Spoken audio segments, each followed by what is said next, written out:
కన్నీరు తుడుచువాడను నేనే, నీకు సహాయం చేయవాడను నేనే, నిన్ను ఆదుకున్నవాడను నేనే. మార్కు సువార్త 13వ అధ్యాయం 37వ వచనం. నేను స్వయంగా యేసుప్రభు చెప్పిన మాటలు ఇవి. ఇంగ్లీష్ బైబిల్లో రెడ్ లెటర్ ఎడిషన్ అని ఒకటి ఉంటుంది. అంటే యేసుప్రభు చెప్పిన మాటలన్నీ రెడ్డింగ్తో ప్రింట్ చేసింటారు. నేను అనే 2 అక్షరాల తెలుగు మాట, ఐ అనే 1 అక్షరం ఇంగ్లీష్ మాట మానవ కోటికి ఊరట కలిగించే యేసు నాథుని మన జ్ఞాపకం చేస్తుంది. నేనే, ఇట్స్ ఐ. కానీ యేసుక్రీస్తు ప్రభువారు స్వయాన పలికే మాట అది. నేను నేను నేను నేను. ఆ నేనే అనే వ్యక్తి లేకపోతే మనం ఇక్కడ ఉండలేము. ఆయన ద్వారా, ఆయనను బట్టి, ఆయన మూలమున, ఆయన యందు, ఆయన వలన, ఆయన చేత దేవుడు మనల్ని కరుణించి శిలువ రక్తం ద్వారా కడిగి పరిశుద్ధపరిచి అంగీకరించి ఆధ్యాత్మికమైన మహిమగల సంఘముగా చేరవచ్చే భాగ్యం ఆయన మనకు అనుగ్రహించినాడు. నేను డివైన్ పర్సన్, దైవిక వ్యక్తి. నేను తప్ప ఎవరినూ లేరు. ఆయన సెలవిచ్చే మాట అది. కష్టమైన సందర్భాల్లో తను బయలుపరుచుకుంటూ వచ్చినాడు. యేసు అనే పేరు అక్కడ లేకపోయినా నేననే పేరు క్రైస్తవ లోకానికి ఊరట కలిగిస్తుంది. నీకు సహాయం చేయవాడను నేనే, నిన్ను ఆదుకున్నవాడను నేనే, నీ కన్నీరు తుడుచువాడను నేనే. కనుక ఈ నేనే అనే పదం మనకెంత ఆధ్యాత్మికమైన ఊరట, ఆదరణ, ప్రోత్సాహం కలిగిస్తుంది. ఎవరైనా ఏంటి ఆయన సంగతి? 13వ అధ్యాయంలో ఆయనకు యేసుప్రభు వారికి 5 పేర్లు ఇక్కడ ఇవ్వబడుతూ వచ్చినాయి. మొదటిది మార్కు సువార్త 13వ అధ్యాయం, మార్క్ చాప్టర్ 13 verse 1, మొదటి వచనం. ఆయన దేవాలయంలో నుండి వెళుతుండగా ఆయన శిష్యులలో ఒకడు, బోధకుడా, ఈ రాళ్ళు ఎలాంటివో, ఈ కట్టడములు ఎలాంటివో చూడమని ఆయనతో అనెను. ఆయన శిష్యులలో ఒకడు అని ఉంది కానీ పేరు రాయలేదు. బహుశా ఒకడంటే ఎక్కువ మాట్లాడుతున్నాడంటే మనం ఊహించుకోవచ్చు ఎవరై ఉండొచ్చు ఆ ఒక్కడని. కనుక పేతురు అయి ఉండొచ్చు. ఎందుకంటే కొంతమంది బైబిల్ పండితుల అభిప్రాయ ప్రకారము మార్క్ ఎక్కువ మెటీరియల్ బర్నబా నుండి, పౌలు నుండి, పేతురు నుండి తీసుకుని పరిశుద్ధాత్మ దేవుని ద్వారా సంకలనం చేసి సువార్త రాశాడని. మెట్టుకు ఆ శిష్యుడు మాట్లాడే శిష్యుడు కనుక అది పేతురు అయి ఉండొచ్చు. ఎవరైనా ఇక్కడ వాస్తవం ఏంటంటే, బోధకుడా, నేను ఎవరు? మొదటిది బోధకుడు. 5 టైటిల్స్ యేసుప్రభు వారికి ఈ అధ్యాయంలో చెప్పబడుతూ వచ్చినాయి. మొదటిది ఆయన బోధకుడు. ఎలాంటి బోధకుడు? 5 రకాలైన బోధకుడు ఆయన. మార్కు సువార్తలోనే ఒక ధనవంతుడు, మీలాంటి మంచి ధనవంతుడు వచ్చినాడు యేసుప్రభు దగ్గరికి. ఆయన యేసుప్రభు గురించి విన్నాడు. యేసుప్రభు దగ్గరికి వచ్చి ఇలాగ సంబోధించినాడు. ఏమన్నాడు? సద్బోధకుడా, మంచి బోధకుడా. అంటే మంచి బోధకుడు ఉన్నాడంటే చెడ్డ బోధకుడు కూడా ఉన్నాడని అర్థం కదా. చెడ్డ బోధకుడు అంటే ఎవరు? మంచి సంగతులు చెప్పకుండా చెడ్డ సంగతులు కూడా బోధిస్తున్నారు. అంటే వాక్యాన్ని 180 డిగ్రీలు రివర్స్ కూడా బోధించే వాళ్ళు ఉన్నారు. వారికి ఇష్టము అయినట్లు, అంగీకారమైనట్లు, ప్రజలకు ఇష్టమైనట్లు, వాక్యం ఉన్నదున్నట్లుగా పరిశుద్ధాత్మ దేవుని ద్వారా కాకుండా వారికి నచ్చినట్లుగా బోధించేవారు కూడా కలరు. యేసు అలాంటి వాడు కాదు. అందుకే యోబులో యేసు ప్రభువారిని గురించి చెప్పబడింది, ఆయనను పోలిన బోధకుడు ఎవరు? ఆయన బోధ అసమానం. ఆయన బోధ విన్న తర్వాత ప్రజలంతా ఇలాంటి మాటలు ఎన్నడూ వినలేదు, ఆశ్చర్యపడి ఆయన బోధకు అని రాశారు. ఆయన దయగలిగిన మాటలకు ప్రజలు విభ్రాంతి నొందిరి అనే వాక్యము మనకు మరలా కనిపిస్తూ ఉంటుంది. కనుక ఆయన సద్బోధకుడు.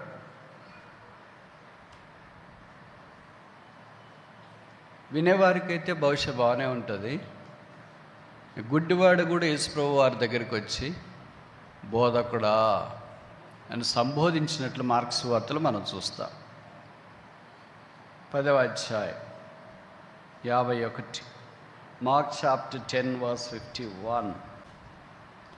యేసు, నేను నీకు ఏమి చేయకూర్చున్నావు అని వాడిని అడగగా ఆ గుడ్డివాడు ఏమన్నాడు? బోధకుడా. సంబోధన చూడండి. ఈ వ్యక్తి పేరు కూడా ఇక్కడ రాయబడినట్లు వాక్యంలో మనం చూస్తాం. ఊరు కూడా రాశారు.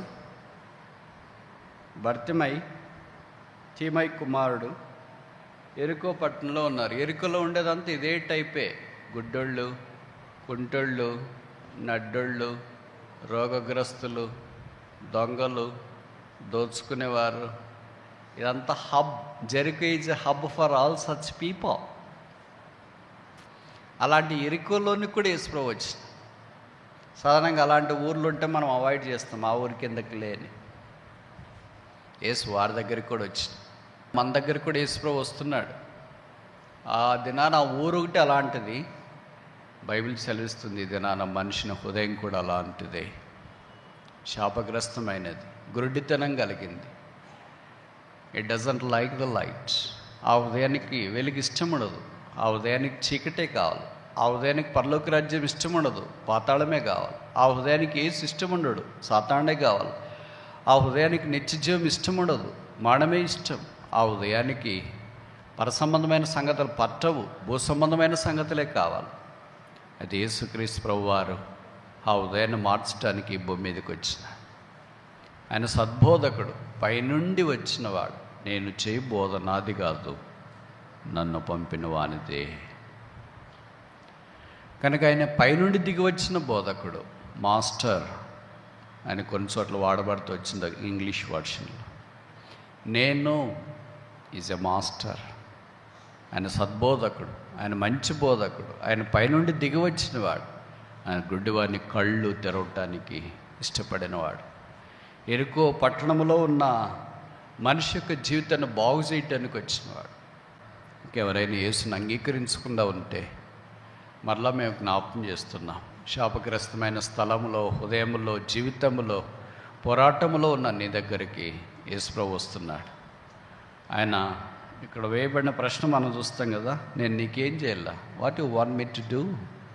నేను నీకేం చేయాలని కోరుతున్నావు? వాడు నాకు దృష్టి కలగజేయము. I want vision, sight, light. నేను చూడాలని కోరుతున్నాను. సాధారణ గుడ్డి వాళ్ళని ఏం కావాలని కోరితే ఏమడుగుతారు? ఇక్కడే రాశారు కదా 46వ వచనములో, మార్క్ చాప్టర్ 10:46. వారు ఎరికో పట్టణమునకు వచ్చిరి. ఆయన తన శిష్యులతోనూ బహుజన సమూహంతోనూ ఎరికో నుండి బయలుదేరి వచ్చుండగా తీమై కుమారుడు బర్తిమయ్యను గుడ్డి భిక్షకుడు త్రోవ పక్కన కూర్చుండెను. భిక్ష వెతుక్కుంటూ ఉన్నాడు. ఇప్పుడు 51లో యేసు, నేను నీకేమి చేయకూర్చున్నావని వాడిని అడగగా గుడ్డివాడు, బోధకుడా నాకు భిక్ష వేయమని ఆయనతో చెప్పాను అని రాసిరా. ఏం అడిగాడు? మళ్ళీ భిక్ష అడుక్కునేవాడు భిక్షమే అడగాల. మిగతా వాళ్ళందరినీ భిక్షమే అడిగినాడు. ఈయన దగ్గరికి వచ్చేటప్పుడు దృష్టి కావాలని కోరాడు. అంటే మిగతా వాళ్ళు భిక్షం కంటే ఇంకేమీ ఎక్కువ వేయలేరు. అది యేసుక్రీస్తు ప్రభువారు అలాంటి వాడు మాత్రమే కాదు, ఆయన అన్నీ అనుగ్రహించువాడు. అందుకని నాకు దృష్టి కావాలి. దృష్టి వస్తే ఇంక భిక్షంతో పని ఉండదు, అడుక్కోవాల్సిన పని ఉండదు. నేను చూడగలుగుతా. ఎందుకు చూడాలనుకున్నాడు? ఎరుకొని చూడాలనుకున్నాడా? శాపాన్ని చూడాలనుకున్నాడా? ఆ ఊర్లో ఇంకా ఎంతమంది గుడ్డోళ్ళు ఉన్నారు, కుంటోళ్ళు ఉన్నారు, నడ్డోళ్ళు ఉన్నారు, పొట్టోళ్ళు కూడా ఉన్నారు. జక్కయ్య ఆ ఊరు పెట్టింది పేరు అడ్డా. అలాంటి అడ్డాలోనికి యేసుప్రభు వారు వచ్చి వారి జీవితాలు మార్చాలని కోరాడు. అలాంటి మార్పుకు ఈ భర్తమై నాంది పలికినట్లు వాక్యంలో మనం గమనిస్తున్నాం. నిన్ను యేసుప్రభు ప్రేమించి నీ దగ్గరికి వచ్చినాడు, ఈ భూమి మీదకి దిగి వచ్చినాడు. మనందరి శాపం భరించడానికి ఆయన శిలువ మీదకి వెళ్ళాడు. శిలువలో మన కొరకై శాపముగా చేయబడ్డాడు. బైబిల్ సెలవిస్తుంది, మ్రాను మీద వేలాడిన ప్రతివాడు శాపగ్రస్తుడు. బైబిల్లో రాయబడింది, ఆయన మన కొరకై పాపముగా చేయబడింది. It became sin for us. ఆయన శిలువలో రక్తం కార్చినాడు, చనిపోయి సమాధి చేయబడి తిరిగి 3వ దినాన్ని లేచినాడు. బైబిల్ సెలవిస్తుంది, యేసు రక్తం ప్రతి పాపము నుండి మనల్ని కడిగి పవిత్రులుగా చేయను. ప్రభువైన యేసునందు విశ్వాసం ఉంచుము, అప్పుడు నీవును నీ ఇంటి వారును రక్షణ పొందుదురు. ఈ రక్షణ లేకపోతే ఈ థీమ్ నేను మీతో చెప్పినది అందరితోనూ చెప్తున్నాను, మెలకువగా ఉండంటే మీకేం సంబంధం లేదు. అది రెండవ రాకడ మీకు సంబంధించింది కాదు. The first coming of Jesus is public, the second coming of Jesus is private. Yesu ప్రభు వారి యొక్క మొదటి రాకడ సమస్త మానవ కోటి కొరకు. అందుకే లూకా సువార్త 2వ అధ్యాయంలో మనం చదువుతాం కదా, ఇదిగో దావీదు పట్టణమందు నేను రక్షకుడు మీ కొరకు పుట్టి ఉన్నాడు, ఈయన ప్రభు అయిన క్రీస్తు. దానికి ఇదే మీ కానవాళ్ళకు శిష్యు పత్తిగుడ్డలతో చుట్టబడి పశువుల తొట్లో పరండబెట్టబడి ఉన్నట్టు మీరు చూచెదరు. సమస్త లోకానికి మహా సంతోషకరమైన సువర్తమానం నేను మీకు తెలియచేస్తున్నాను. That's a news for all. అది అందరి కొరకు. అది యేసు రాకడ అందరి కొరకు కాదు. యేసునందు విశ్వాసం ఉంచిన వారికి, యేసు రక్తంలో కడగబడిన వారికి, యేసు రాకడను అపేక్షిస్తున్న వారికి, యేసు ప్రభు కొరకు తమను తామే అప్పగించుకొని జీవిస్తున్న వారికి ఈ రెండవ రాకడ. కనుక రెండవ రాకడలో ప్రవేశం అంటే మొదట రాకడ యొక్క సార్థకత కలిగి ఉంటేనే రెండవ రాకడ. మొదటి రాకడలో యేసును అంగీకరించడానికి నువ్వు ఇష్టపడకుండా ఉంటే you have no part with the second coming of Jesus Christ. Yesu ప్రభు యొక్క రెండవ రాకడతో నీకు సంబంధమే లేదు. రెండవ రాకడ ఎలాగుంటుంది, ఎట్లా జరుగుతుంది, ఏమవుతుంది? వెంట్రుకలు నిక్కబొడుచుకునే సంగతులు జరుగుతాయి, మన చెవులు వినలేని సంగతులు జరుగుతాయి, మన కళ్ళు చూడలేని సంగతులు జరుగుతాయి, మన దేహం భరించలేని సంగతులు జరుగుతాయి, మన జీవితం భరించలేని శ్రమలు జరగబోతాయి. అవన్నీ చెప్పి భయపెట్టాలని కాదు, అవన్నీ అసలు ఊహించుకుంటేనే తలంచుకుంటేనే వెంట్రుకలు నిక్కబడుచుకునే పరిస్థితులు. ఇలాగ జరుగుతుందా, ఇలాగ జరుగుతుందా, ఇలాగ జరుగుతుందా, ఇలాగ జరుగుతుందా? బైబిల్లో రాశారు, కల్పించి చెప్పే మాటలు కాదు. This is what is return, వ్రాయబడిన వాక్యం. అందుకే ప్రభువైన యేసునందు విశ్వాసం ఉంచి రక్షణ పొంది ఈ యేసుప్రభు రాకడలో ఎత్తబడి, యేసుప్రభు రాకడలో ఎత్తబడకుండా విడవబడే సమూహానికి జరిగే శ్రమలను తప్పించుకోవాలని మరలా ప్రాధాయపడుతూ మనవి చేసుకుంటున్నాం. నీకు మందిరం పరిచయం ఉండొచ్చు, మందిరంలోకి వస్తుండొచ్చు, మీ అమ్మగారు నాన్నగారు రక్షణ పొందిండొచ్చు, ఇరుగు పొరుగు సండే క్లాస్ టీచర్లు అన్నీ మీకు సహాయం చేస్తుండొచ్చు, చెప్పిండొచ్చు, వినిండొచ్చు, కథలు చెప్పిండొచ్చు, క్విజ్లో పాలు పొందిండొచ్చు, ప్రైజ్లు వచ్చిండొచ్చు, కిరీటం కట్టుకుని ఉండొచ్చు, VBSలో అన్నిట్లోనూ ముందుండొచ్చు. కానీ నీ హృదయం యేసు ప్రభుకి ఇవ్వకపోతే యేసు రెండవ రాకడతో నీకు ఏమీ సంబంధం లేదు. సంబంధం లేకపోతే పర్లేదు లేదు అనుకుంటే బాగుండు, అందరితో ఆగిపోవట్లేదే కథ. అప్పుడు ఆరంభం అవుతుంది కథ, ఎపిసోడ్ ఫ్రెష్. అదే శ్రమల కాలం అని బైబిల్ సెలవిస్తుంది. కనుక యేసునందు విశ్వాసం ఉంచి ఆ శ్రమలు తప్పించుకోవాలని ప్రభువు పేరిట మనవి చేస్తున్నాం. ఆయన బోధకుడు రక్షణ సువార్త బోధిస్తున్నాడు. ఆ గ్రుడ్డివాడు చూపు పొందినాడు. వాడు ఆశ్చర్యకరమైన విధానంలో యేసుక్రీస్తు ప్రభు ద్వారా స్వస్థత పొంది చూపు వెళ్ళినట్లు వాక్యంలో మనము చూస్తున్నాం. యేసు ఒక్కని కొరకు ఎరుకుకు వచ్చినట్లు యేసుని ఒక్కడి కొరకు ఇది నాన్న మాట్లాడుతున్నాడు. రెండవది చూస్తాం, మార్క్ సువార్త 13వ అధ్యాయం, మార్క్ చాప్టర్ 13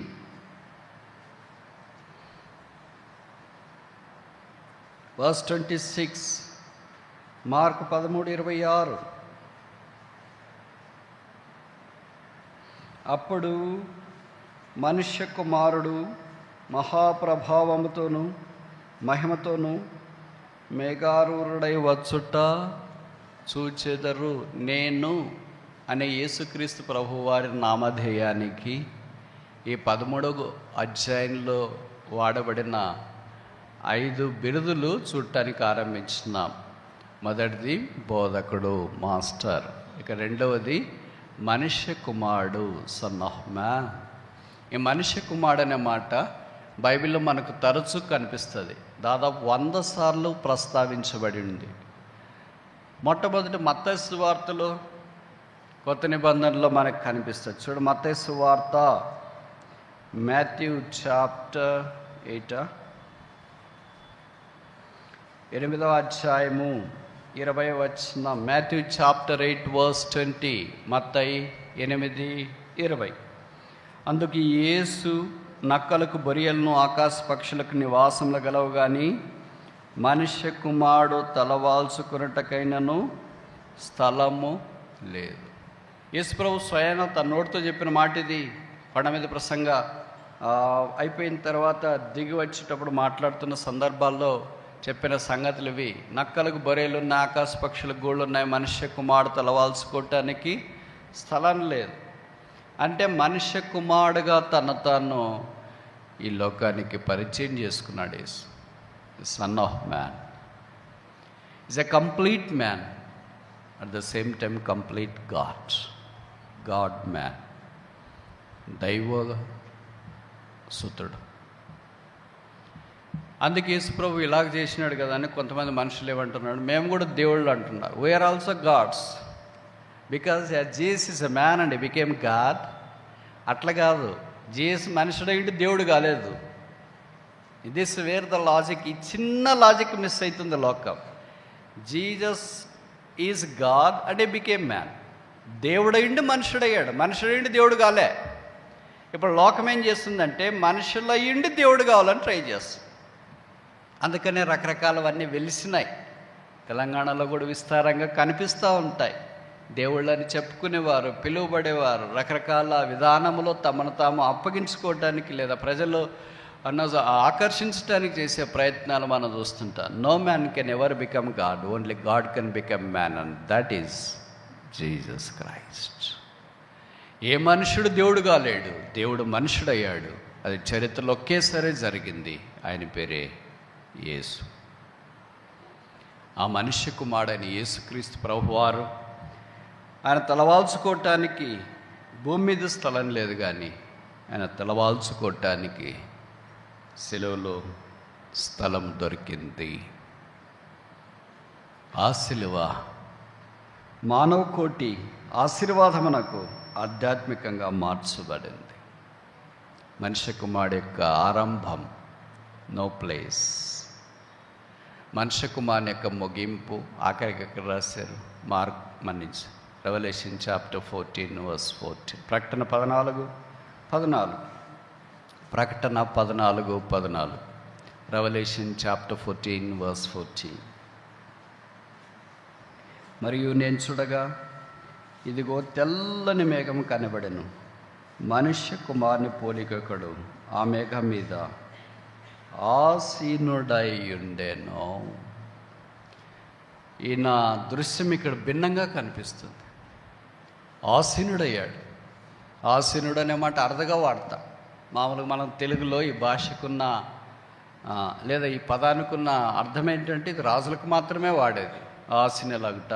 ఇప్పుడు మన ఇంట్లో కుర్చీ వేసామనుకోండి, ఎవరో విజిటర్స్ వచ్చారండి, రండి ఆసీనులు గండి అన్నాం అనుకో, ఏమంటారు? వెట్టకారం చేయొద్దు, టూ మచ్కి చేయొద్దు, వచ్చి కూర్చోండి అనొచ్చు కదా. ఆసీనులు గండి అంటారు ఏంటి?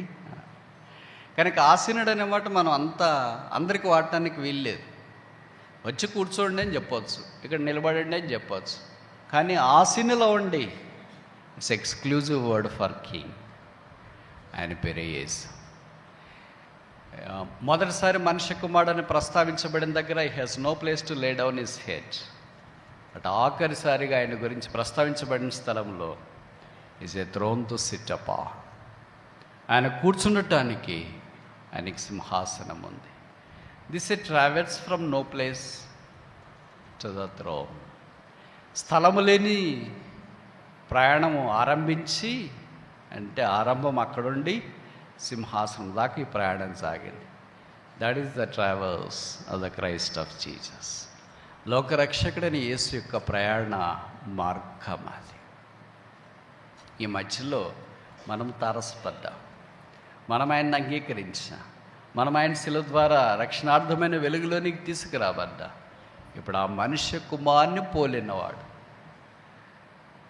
ఆసీనుడయ్యుండుట సూచితమే. ఆ భాగ్యంలోనికి మనము ఉండాలని దేవుని యొక్క ఉద్దేశం. కనుక మనుష్య కుమారుని గురించిన సంగతులు విస్తారంగా ప్రభు రాస్తూ వచ్చిన. ఇప్పుడు నేను ఒక ప్రశ్న అడగొచ్చా? మనుష్య కుమారుడు అనే మాట బైబిల్లో ఏ పుస్తకంలో ఎక్కువసార్లు రాశారు? ఏదో ఒకటి చెప్పండి. 66 పుస్తకాల్లో మీకు తోచింది. ఎందుకు అడుగుతున్నానంటే మీరు కొంత యాక్టివ్గా ఉండటానికి ఇదొక చిరు ప్రయత్నం. మీకు తెలుసు కదా, నేను టీచర్కు ఒక చెడ్డ అలవాటు ఏంటంటే ప్రశ్నలు ఎక్కువ అడుగుతారు. ఎందుకంటే ప్రిపరేషన్ తక్కువ ఉంటుంది. బెల్ల కొట్టేదాకా ప్రశ్నలు అడుగుతూనే ఉంటాను. Any guess? ఏదో ఒక పుస్తకం చెప్పండి మీకు నచ్చింది. అమ్మా, వెరీ గుడ్, చాలా బాగా చెప్పారు. Thank you, congratulations. మత్తయి సువార్త కనీసం 30 సార్లుగా మనిషి కుమారుడు అని వరకు మత్తయి పరిచయం చేస్తున్నాడు యేసుక్రీస్తు ప్రభువు. ఈ మాట మార్కు రాశాడు, లూకా కూడా రాశాడు. రచించిన దాన్ని వెతికి రక్షించడానికి మనిషి కుమారుడు ఈ లోకమునకు వచ్చును అని. కానీ పదే పదే ప్రస్తావన మత్తయి ఎక్కువసార్లు తీసుకొని వచ్చినట్లు వాక్యంలో చూస్తున్నాం. అంటే అర్థం ఏంటంటే మత్తయి యేసును రాజుగా మనకు పరిచయం చేస్తూ, and that king is a man and that man is a king.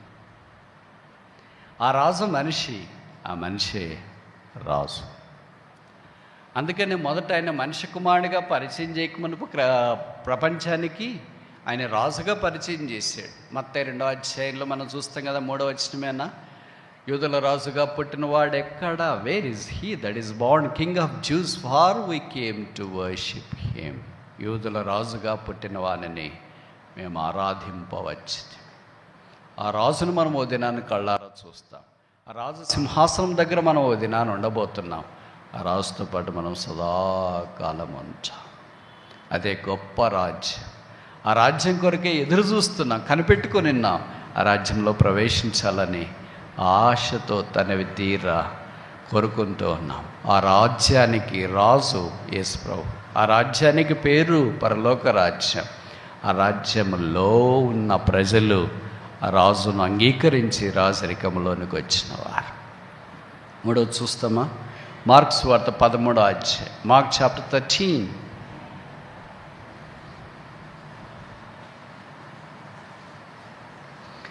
Mark సువార్త 13వ అధ్యాయం.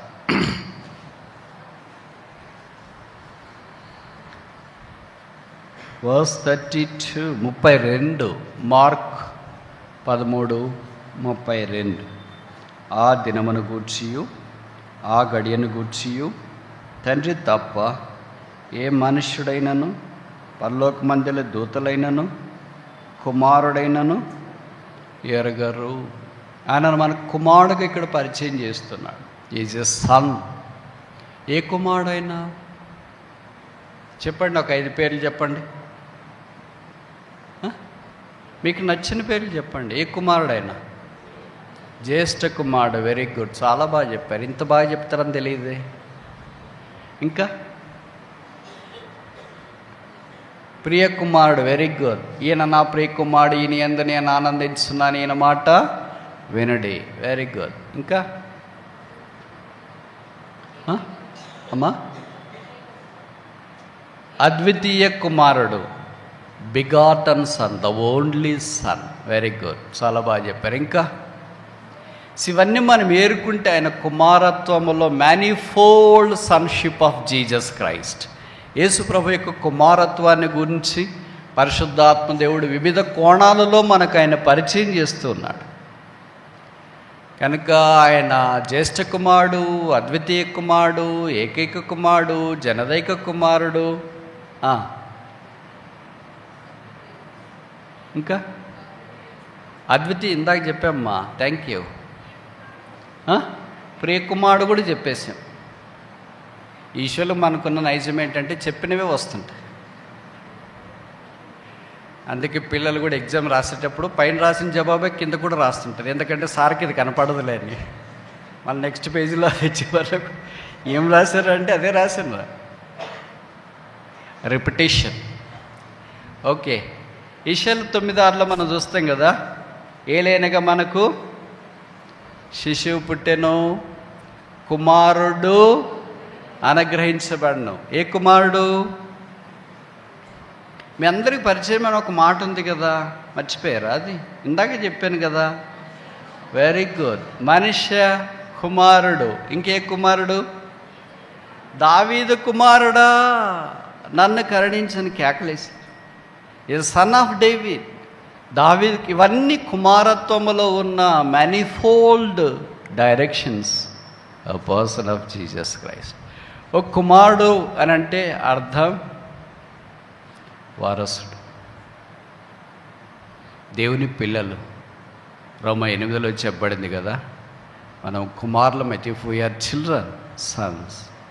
ఎందరు దేవుని ఆత్మ ద్వారా నడిపించబడతారో వారందరూ దేవుని కుమారులు. ఇప్పుడు మనం ఆయన కుమారత్వములోనికి రావాలని దేవుని యొక్క ఉద్దేశం.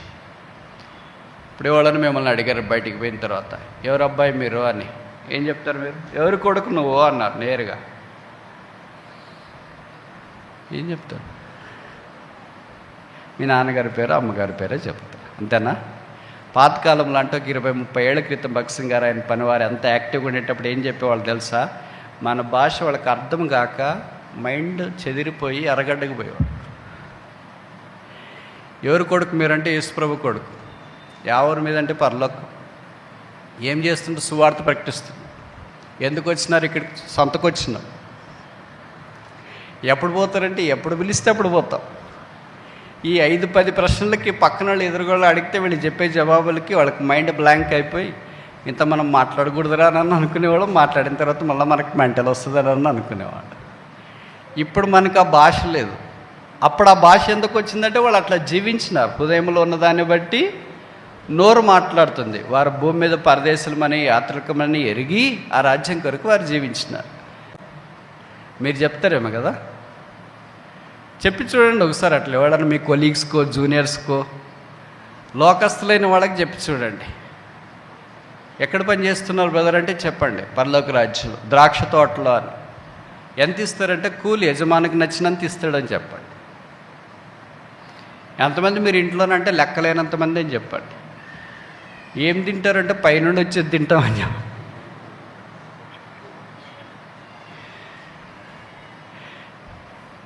సరే, బైబిల్లో కొన్ని మనం అర్థం చేసుకోవటానికి పొడుపు కథలు ఉంటాయి.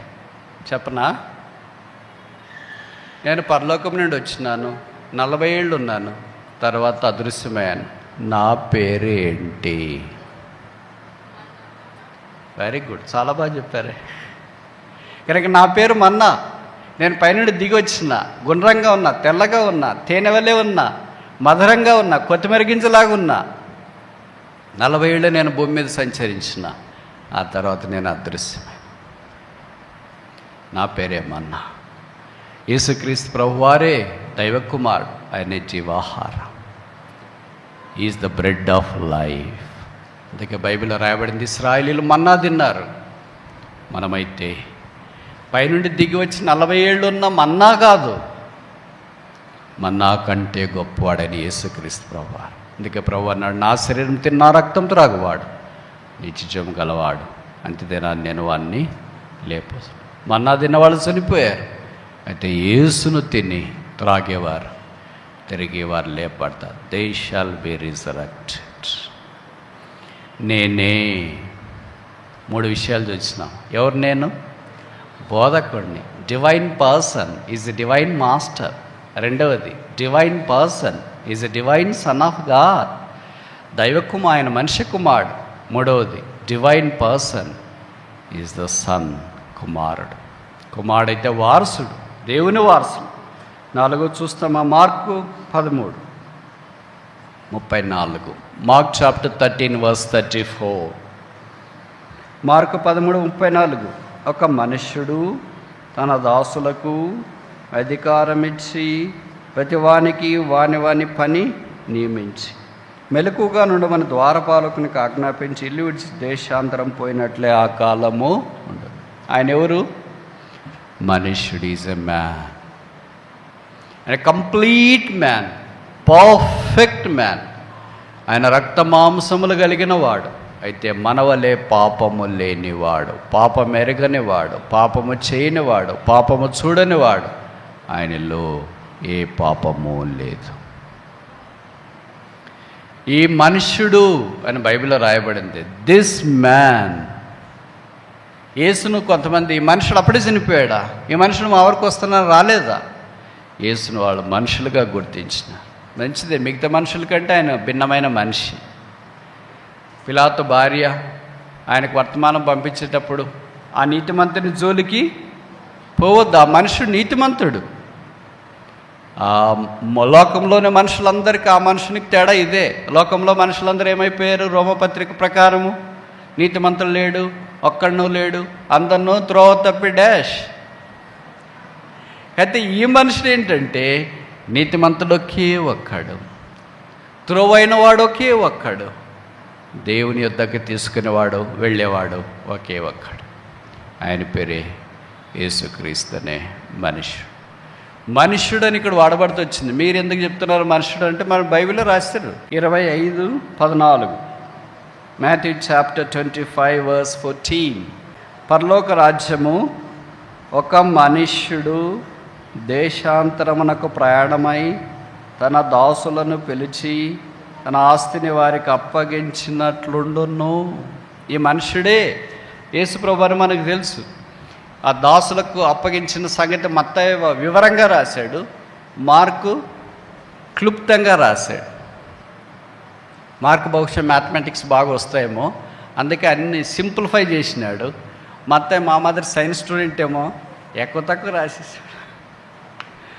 అందుకని ఒక మనుషుడు దాసులకు వాని దాన్ని బట్టి ఇచ్చేసి వెళ్ళిపోయాడు అని రాస్తే మార్కు ఎంత ఇచ్చినాడు, వాళ్ళు ఎలాగున్నారు, వచ్చిన తర్వాత ఏం జరిగింది అనేది పరిశుద్ధాత్మ దేవుని ద్వారా వివరంగా రాశారు.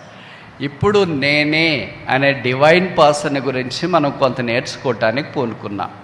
ఆ బోధకుడు ఆయన గురించి 5 సంగతులు నేర్చుకోవాలా. మనుష్య కుమారుడు ఒక 5 సంగతులు నేర్చుకోవాలా. కుమారుడు 5 సంగతులు నేర్చుకోవాలి. ఆ తర్వాత మనుష్యుడు, ఈ మనుషుని గురించిన సంగతులన్నీ ఇక్కడ రాసిన తర్వాత 5వ దాకా చూడండి. మార్క్స్ వార్త, Mark chapter 13 verse 35, 13:35. Mark chapter 13 verse 35. ఇంటి యజమానుడు ప్రొద్దుగుంకి వచ్చునో, అర్ధరాత్రి వచ్చునో, కోడికినప్పుడు వచ్చునో, తెల్లవారినప్పుడు వచ్చునో, ఎప్పుడు వచ్చునో మీకు. 5వది ఆయన ఎవరు? యజమానుడు. ఇప్పుడు చూడండి మత్తయి సువార్త 20వ అధ్యాయం మొదటి వచనం. Matthew chapter 20 verse 1. ఏలైనగా పరలోక రాజ్యం ఒక ఇంటి యజమానుని పోలి ఉన్నది. యేసు ప్రభు యొక్క 5 పేర్లు 13వ అధ్యాయం మార్క్స్ వార్తను ఆధారం చేసుకుని మనం చూడటానికి ప్రయత్నం చేసినాం. ఇప్పుడు ఇంటి యజమానుడు ఎలాగున్నాడు అని అంటే 20వ అధ్యాయము, మనుషుడు ఎలాగున్నాడంటే 25వ అధ్యాయము. అలాగ ఒక్కొక్క పేరుకి కొంత వివరణ మనకు వాక్యంలో ఇవ్వబడుతూ వచ్చింది. నేను అనేది ఇప్పుడు చూసినా, తర్వాత ఏం చూడాలా? మీతో. ఓకే, నేను మీతో చెప్పినది అందరితోనూ. నేను డివైన్ పర్సన్, దైవికమైన వ్యక్తి. 5 పేర్లు మనం చూసినాం. మొదటిది ఈయన, చెప్పండి.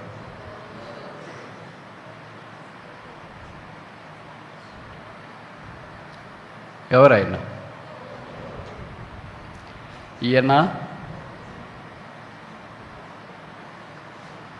మార్క్స్ వార్త 13వ అధ్యాయం ప్రకారం బోధకుడు. ఈయన 13వ అధ్యాయం ప్రకారము మనుష్య కుమారుడు. 13వ అధ్యాయం ప్రకారము మనుష్యుడు. 13వ అధ్యాయం మార్కు సువార్త ప్రకారము ఆయన కుమారుడు చెప్పినమ్మా, 4వది మనుష్యుడు, 5వది యజమానుడు. ఇప్పుడు ఈ 5 రకాలైన బిడుదల కలిగిన నేను అనే యేసుక్రీస్తు ప్రభువారు మీతో నేను చెప్తున్నాను, మెలకువగా ఉన్నాడు.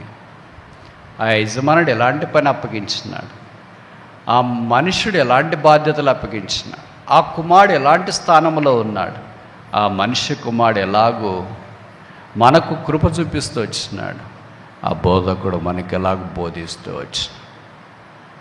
పరిశుద్ధాత్మ దేవుడు మన అక్కర కొలది ఈ సంగతులన్నీ మనం గ్రహించినట్లుగా చేసి ఆయన రాకడ కొరకై మనం సిద్ధపడినట్లు సహాయం చేయనుగాక. నేను మీతో చెప్పున్నది అందరితోనూ చెప్పుచున్నాను, మెలకువగా ఉండండి.